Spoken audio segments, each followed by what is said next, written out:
Welcome to our channel Scary Sagas, where we bring you the most amazing true horror stories. Today, we have bone-chilling stories that will make your blood run cold. These stories are based on real events and have been passed down among the people. Are you ready to hear the ghastly ghosts and demonic spirits that still roam the deserted halls and corridors?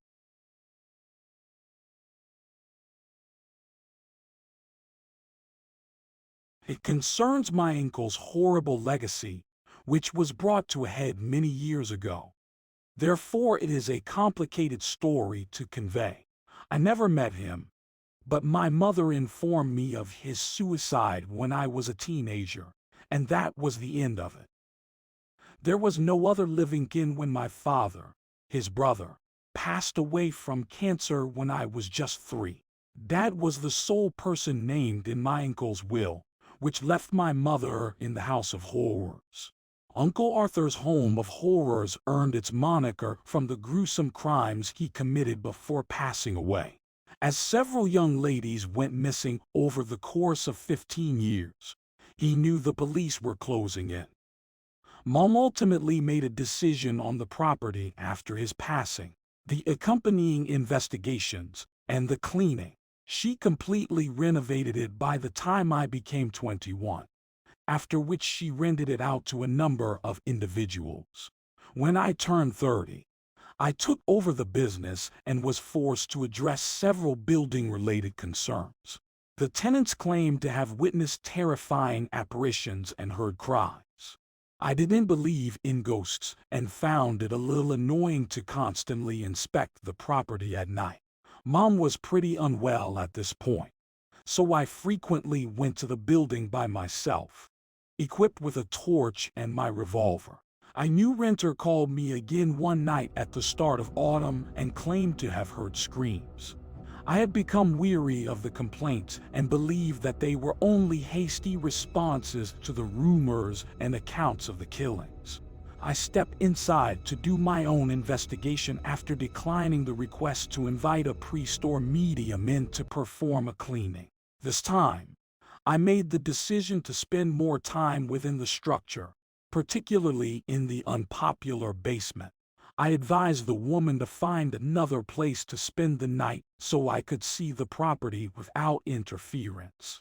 I systematically went into every room, starting with the second level, and tried to keep an eye out for anything suspicious. I also kept my ears open, and I did hear a lot of noises, all of which I believe could be rationally explained. I ascribed the odd moan to the plumbing and the shifting of the old framework whenever I heard it. I occasionally felt a gust of cold wind and thought I should check the air conditioning and drafts. I assumed the sounds I heard on the first level, which sounded like screaming, were cats fighting. I heard a loud, guttural growl coming from the basement as I reached the top of the steps that went there. I'll confess that it slightly freaked me out, but I assured myself that it was probably just the door or some creaky pipes. As I turned on the lights, a powerful smell of blood hit my nose, but I ignored it since I thought it was rusty metal. I heard shuffling footsteps as I down the stairs, which led me to believe that squatters could be present. I called out angrily, "Who's down there?" But no one answered, so I kept moving to the bottom of the stairs. A blood-curdling scream rang out from the far end of the basement, making the hairs on the back of my neck stand up.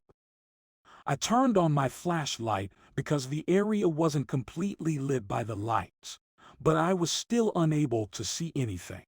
The rising sound of crying and cries for rescue made my skin crawl.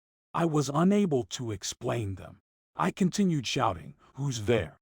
But all I could hear were sobs, sporadic shuffling, and sporadic screaming. Suddenly I felt a shadowy presence behind me, snarling and laughing. I turned around and almost passed out when I saw how messy and filthy the basement was. It was like I was in a different home, now that the lights were flickering, and the growling presence was more audible in the background. The cries became louder. I proceeded beyond a big wall of crates and boxes to see what appeared to be a scene from a horror movie. 3 young ladies were dangling from ceiling hooks by their wrists, nude and covered in. A younger blonde lady was screaming and kicking while the other 2 appeared to be either dead or comatose. I noticed many serious slashes in her chest and belly that were still flowing as her blood-soaked gag had fallen to her neck. I tried to tell myself that I was dreaming while shaking uncontrollably and repeatedly blinking, but it was all too real. Then I noticed a scene where a large man was setting up a long, steel table behind the row of women who were hanging. The man played with the shackles at each of the corners as I continued to approach near the table. He was grinning and mumbling as he brought out a hammer while donning a dark overcoat with a hood over his head. I yelled as he turned to face me after jolting me into the table out of shot. My Uncle Arthur was there. He flashed me a savage smile that quickly turned into a frown as he pointed at me and laughed out loud like a lunatic. On the table immediately, "Little piggy," he shouted. I tried to flee but ran into one of the ladies who were being hung. My uncle's powerful hands grasped my shoulders as I continued to scream and felt the blood cling to my face. He yanked me back and pushed me onto the table in an instant, shackling my ankles and wrists just as rapidly. He ripped the flashlight out of my grasp and struck me in the forehead with it. For a while, I could only see stars, while several shouts and my uncle's wailing filled my ears. I felt blood dribble into my eye. He pounded the hammer down the length of the table as if he were a beast roaring at the moon. Between my knees and the other portions of the table, I felt the table tremble as he proceeded to bring the hammer down. Then I began to cry and beg Uncle Arthur, "It's me, please don't hurt me." I couldn't believe what was happening. He was once more grumbling and making illogical comments as he dug around in his workbench's drawers. He turned around and had a saw in his hand while glaring at me in a confused and enraged manner. I believed I was going to pass away. As he lowered the saw violently onto my neck, it felt as though 100 ladies were screaming at once.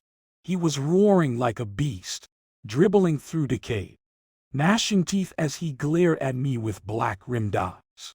I let out one more scream as the saw tore at my skin before collapsing to the ground, blood and tears mixing together, before I finally woke up, flat on my back on the now normal basement floor. It felt like an eternity had passed. I sat up and questioned if it was all a dream, but I was able to persuade Mom to sell the house anyhow.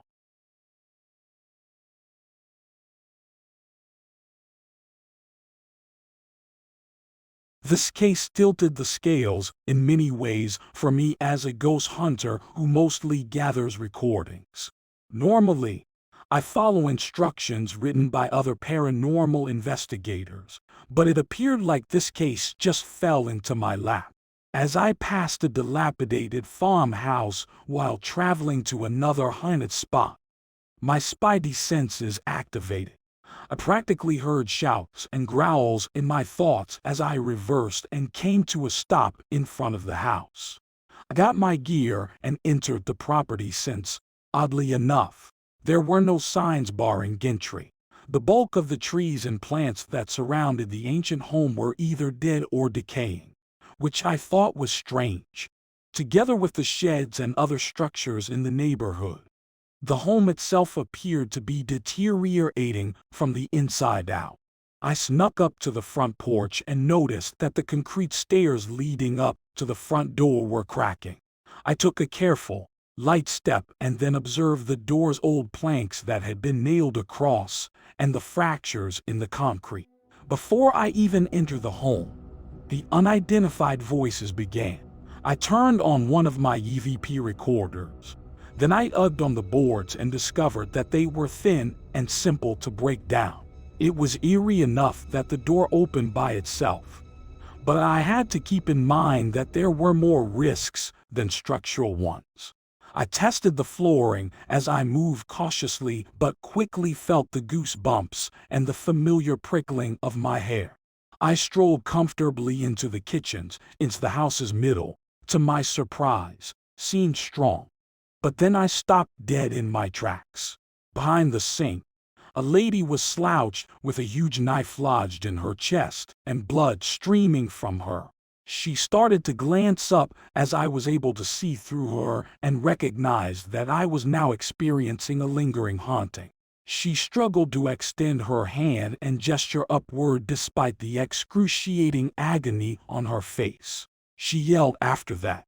I turned around in a state of fright after looking around but not seeing anyone find the woman standing up. She continued to scream while pointing above.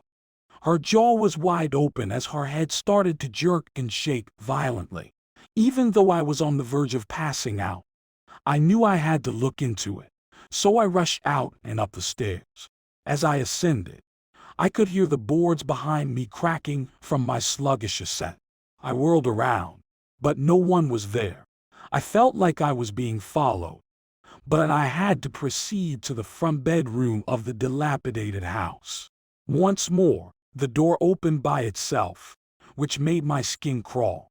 Suddenly I noticed a little child laying in his own blood. An unpleasant growl that was near my right ear diverted me from the tears that were streaming down my cheeks. I became enraged at this point and cried, "Who are you?" But I didn't hear the reply, so I turned to face the young guy. He raised his head and indicated the home's backyard. I had no idea what to do, which was causing my brain to whirl. Suddenly the kid got up and cried out in his little voice, "Help us!" while still crying and pointing vehemently. With the sensation that someone was manipulating me and a cold running through my body, I hurried across to the chamber on the other side. When I entered the room, the door burst open forcefully, banging into the wall and rattling as it did so. Slashes covered the teenage girl's whole body as she was thrown over the ancient bed. Under the bed, there was a torrent of blood. My rage was further inflamed when I later overheard ominous chickling in the distance. Slowly rising, the girl pointed to the left.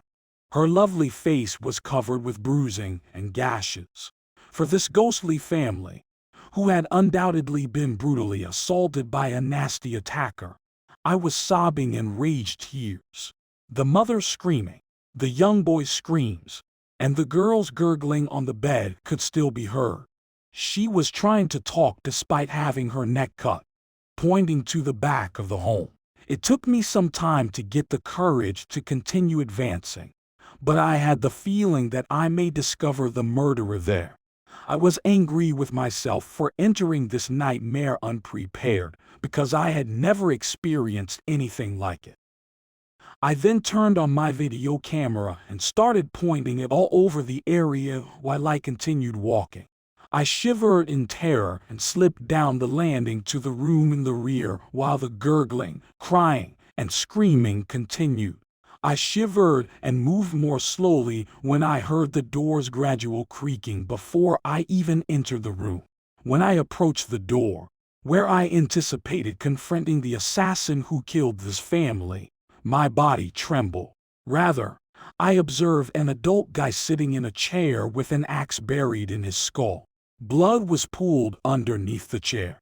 He gently lifted his hand and started poking the ground, and I somehow understood that this was the father and that he couldn't talk. Was I the murderer? When I was thinking that, the father pointed at me more vehemently and his family started screaming and making louder noises. I was standing there dumbfounded and pondering what he was saying when I felt an awful blast strike my back and instantly freeze my body. After that, a foul smell covered me, and the father kept frantically pointing behind me. I was finally able to turn around as the screams of the entire family were being masked by an evil rumbling. This time, I actually did wet my pants when I realized I was in the presence of the most horrible being I had ever experienced. Remember that up until that point, All I had ever recorded on my EVP recorder was voices. I'd never seen a ghost before. I was now only a few inches from a horrible monster who had ruthlessly murdered an innocent family. I was first unsure of what I needed to do, and it was clear that the ominous apparition found this fact funny. His enormous black eyes and horrible smile gave him the appearance of a large gorilla-like man who had escaped from a mental institution. Suddenly I recalled that I had a miniature Bible hanging from my keychain that my mother had given me just before she died. I snatched out my keys, turned open the Bible, and threw it in his spectral face with quivering fingers. All I could think of, but it actually worked. "Leave them alone," I shouted. "Get the hell you deserve." He shouted as if a monster had been doused in holy water. He vanished as I howled in unison with the familiar screams. As I glanced back, the father had left. I hurried through the home and saw that the entire family had left, while unoccupied. The house was now free of evil. I eventually started crying happy tears as I returned to my car. When I went home and saw that my equipment had broken down with no proof, I wasn't even angry.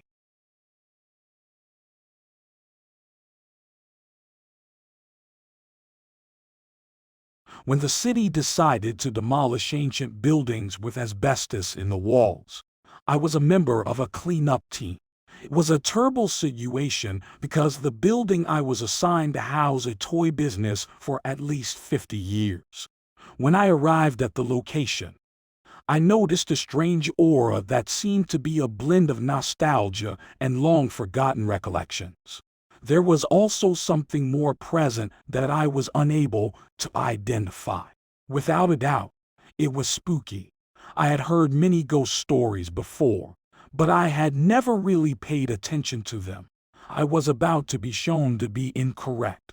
The team consisted of 7 people, and after getting dressed, we headed to our assigned location. The attic was mine. My project didn't really impress me, but I lugged my tools up the stairs and got to work. I had to fight my way through a lot of cobwebs and a variety of boxes, crates, and cupboards when I initially entered the room. As the prep team had forgotten to clear anything out, I started to move and pack everything. I made an effort to ignore the bizarre sniggers and giggles. I persisted, assuming the laughing was coming from either below or from the toys in the boxes. I didn't start to feel like I was not alone until a doll's arm dropped to the ground in front of me. I received the impression that it had dropped from the sky rather than being hurled. There was no way it could have fallen when I looked up. The arm couldn't have dropped from anything because there were simply rafters and roofing slats there. It was perplexing. I heard a harsh growl coming from the attic's back as I took up the arm and threw it into a box. I turned back to see that the heavy dust had been disturbed and was now billowing out in a large cloud. "Who's there?" I screamed. Silence initially, followed by a nasty witch's cackle. I slowly made my way back. When I noticed a filthy, aged doll with matted red hair leaning up against a chest of drawers, I halted. Closed were the eyes. I was starting to lose my patience at that point, but I was still apprehensive. I walked over and grabbed the doll. What about haunting dolls instead of haunted houses? While I had already made up my mind to throw the doll away, I almost passed out as my eyes opened quickly. Once again, they rolled. In amazement, I dropped the doll, and a rotting old monkey began banging its cymbals. Childish laughter followed. I put the monkey in the garbage and kicked the doll because I was upset. But then a little ball started to bounce toward me. I kicked that as well, feeling like a scared child throwing a fit. That was strange yet quite potent. I heard more demonic laughing as I sensed something trying to take control of me, like a possession or something. At this point, I was horrified and yelled, "Stop! Stop it! It's not amusing." I then began to hear whispering as a box dropped off the dresser. "Never mind that. I immediately quit and left. No matter what anyone says, I can't be paid enough to handle that type of stuff.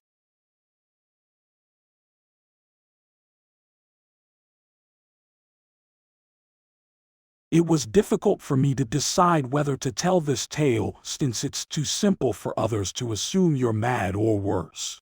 The incident I'm going to relate to took place many years ago when I was a wandering happy enjoying a free and carefree life. Being homeless or sofa surfing while I hitchhiked throughout the country was nothing for me. I never took anybody or anything for granted since I was always able to stand on my own 2 feet and earn enough money to get by. One particular summer, I was driving through a remote area of the countryside with several buddies in a van.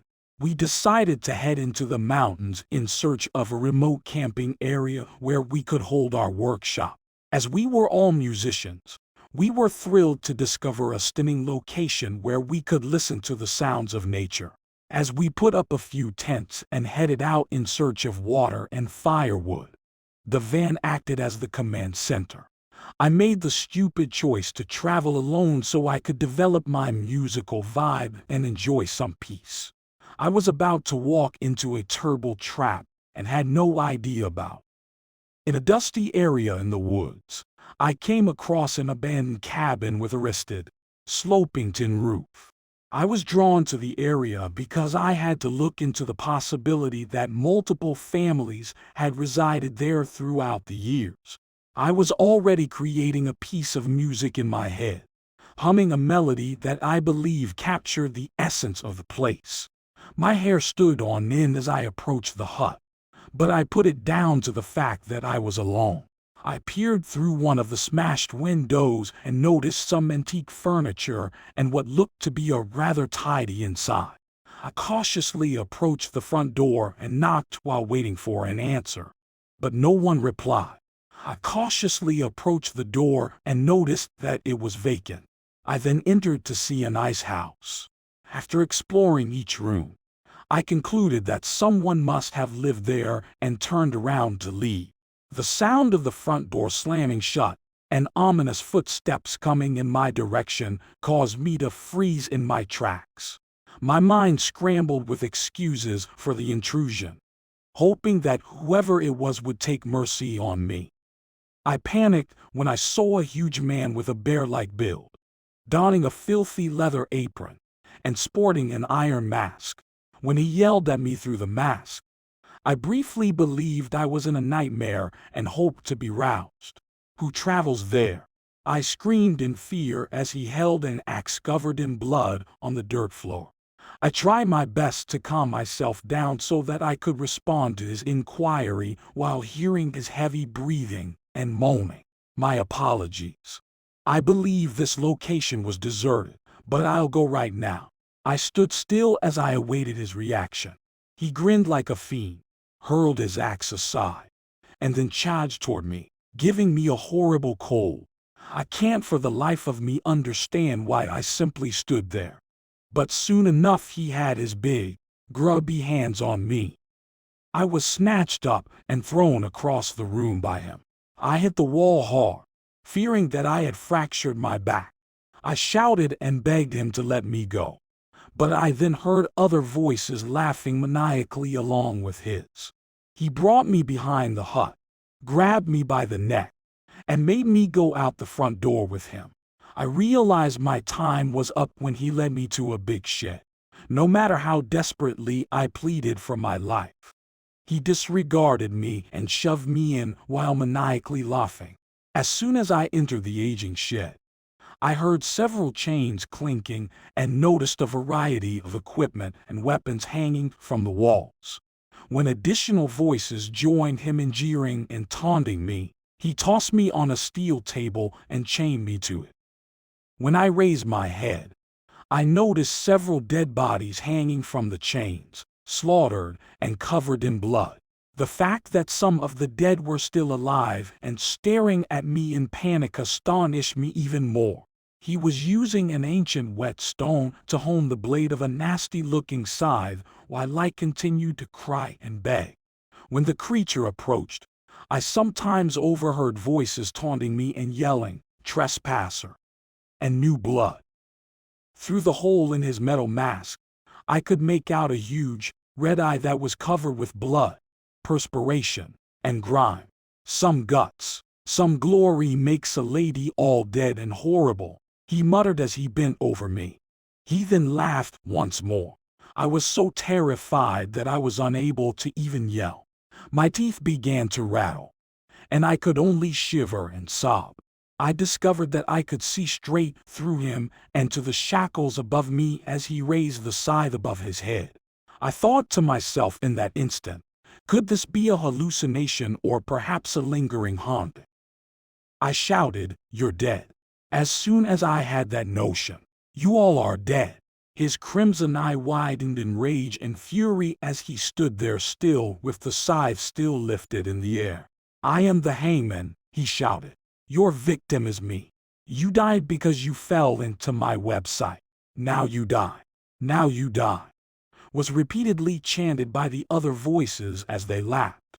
I shouted again, becoming more confident, "You can't hurt me. You have died. You all are. This is not true." Then I felt the chains release. He jerked violently, and I was startled as he brought the scythe down hard on my neck. My throat felt tight at first, but I soon understood that it was just my imagination playing tricks on me. I started laughing madly for no apparent reason, which enraged the hangman and the voices in the shed. I couldn't help but laugh even harder and louder as he raised the scythe once again and started repeatedly striking me. He then walked up to the wall and picked out a large Bowie knife with a shattered handle as his new weapon. With a rush of energy that seemed to come from nowhere, I sprang from the table and charged toward him.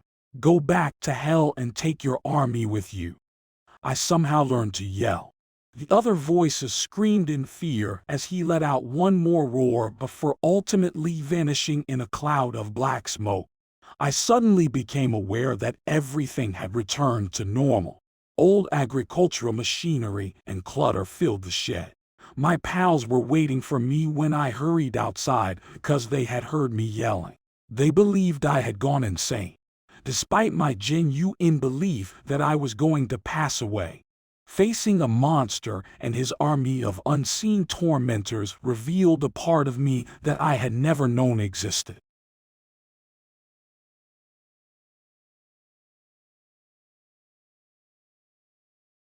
When new neighbors move into the neighborhood, it's thrilling. Adults and children alike look forward to meeting new people. It was the beginning of spring when a family of 3 moved in next door when I was 17. The mother was 8 months pregnant.